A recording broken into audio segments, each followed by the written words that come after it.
In 2020, the Morrison government took a wrecking ball to universities, draining funding and implementing cruel, unfair and completely unjustified fee hikes. They have been kept in place by the Albanese Labour government for the past 4 years. In that time, the cost of humanities degrees has skyrocketed to $56,000. This bill reverts the cost of these units to pre-GRG levels, and the impact of this would be to halve the cost of an arts degree. Students, staff, their unions, universities, VCs, all want to see the back of GRG, and they want to see it scrapped urgently. When GRG was introduced, Labour in opposition called it inequitable, perverse and punitive. Labour MPs labelled the policy economic and cultural vandalism and described the new fee schedule as fundamentally inequitable. I couldn't agree more. But now, in government, Labour doesn't have the courage or desire to rectify a policy that has done so much harm. Under Labour, fees for humanities, arts, law and social science degrees have exploded. A student starting an arts degree today will accrue a debt of $56,000 for their degree, and a figure that will keep increasing with indexation each year. That is a lifetime of debt that is stopping people from going to uni. Universities are teaching more with less. Students are paying more for less. Casualization is rampant, research is gutted, and jobs are being cut left, right and centre. Present reality is that GRG belongs to Labour, squarely belongs to Labour. They should have scrapped it the minute they came into government. This Labour government talks a big game on intergenerational equality. They talk a big game on educational equity, but they continue to preside over the most egregious and inequitable policy in higher education. Labour wants to pat themselves on the back for a one-off student debt cut that does nothing, absolutely nothing for students that start their degrees this year or the year after. In opposition, Labour talked a big game. Once in government, they said, wait for the accord. And then the accord said GRG required urgent remediation. So then they said the accord implementation is in process. Wait for ATEC.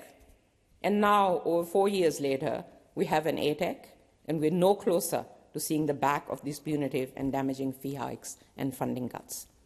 The Labour government could pass this bill today, deliver desperately needed relief to students, and fund universities properly. Since 2021, nearly $4 billion have been taken out of the higher education system. Passing this bill and reversing the funding cuts would require the government to just make a shortfall of about $1 billion in funding. This is a government who is willing to spend $385 billion on nuclear submarines that probably will never materialize. They don't even exist. A government that says no to 25% tax on gas exports, despite the potential for it to bring approximately $17 billion annually. $17 billion. We just need $1 billion to fund universities to get rid of GRG. The Albanese government still collects more in student debt repayments than it raises from the petroleum resources rent tax. Scrapping the GRG is not a matter of financial feasibility. It is a matter of political priorities. And in a sector that is able to spend almost $2 billion of public money a year on consultants, you would think there might be some available to ease the massive burden on students. Some who want GRG gone argue that it will leave a shortfall in uni funding. Well, my friends, Labour is in government. They have the means to fund universities properly, and they can choose universities and students over fossil fuel corporations and war.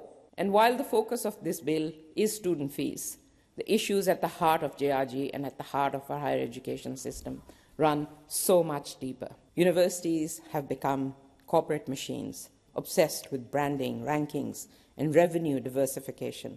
Vice-Chancellor and senior executive salaries have exploded, while academic and services staff are underpaid, overworked, and pushed into insecure work. Students are treated as numbers, and teachers treated as expendable. Teaching should be about producing informed, creative, critical thinkers, people who are motivated and equipped to shape a better world. The idea that an arts degree is somehow less valuable than an engineering or a business degree is absurd, and I say that as a proud civil engineer. Humanities graduates work in so many professions and hold our democracy together. We need more of them, not less. This bill recommits this Parliament to the principle that higher education is a public good, something we gladly invest in because it benefits all of us. It benefits society. It benefits the world. Because when we invest in students, we invest in our future. When we invest in universities, we invest in research, innovation, arts, science, engineering, culture, and progress. When we make education free and support students and staff, we build more equal, creative, and democratic societies. Education is a right, not a privilege. And we can't sit by while this government keeps a broken punitive system in place and says education is only for some of you. The Greens will keep fighting for a fully funded, free higher education system, for the abolition of student debt, for secure work for university staff, for investment in research, and for democratically run universities by staff and students, not by corporate shills. While their student debt grows, so too is the cost of rent, groceries, transport, and bills. We know that students and young people are being hit the hardest by cascading cost of living and housing crises. Just last week, a report found that student living costs have increased by 29% since the introduction of the JRG scheme. Students are skipping meals, they're sleeping in cars, they're living in tents while completing placements.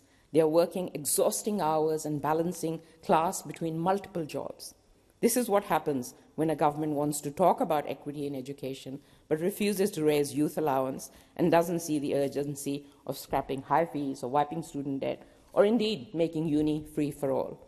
Education should be a pathway out of poverty. Instead, this government has allowed it to become another driver of it. When brilliant young people are forced to abandon their studies because they cannot afford to eat, it is not an individual failure. It is a political failure, and Australia will be poorer for it. Scrapping JRG is the bare minimum, and it should only be the start. Labor could support our bill, fund universities, and make this happen today. You know it is unjust, you know it is unsustainable, and you know it can be fixed. Art students have watched in horror as the cost of their debt soars past $50,000. Time to close the JRG graduates chapter is now. Not in 18 months, not in 2 years. The only thing stopping the Albanese government from doing so is themselves. We should be making uni free, just like it was for the Prime Minister. We should be getting on with abolishing student debt and supporting students living below the poverty line. Well, today, you have the power to make $56,000 arts degrees history. I am proud to commend this Greens bill to the Senate. Authorised by Jay McCall, Australian Greens, Canberra.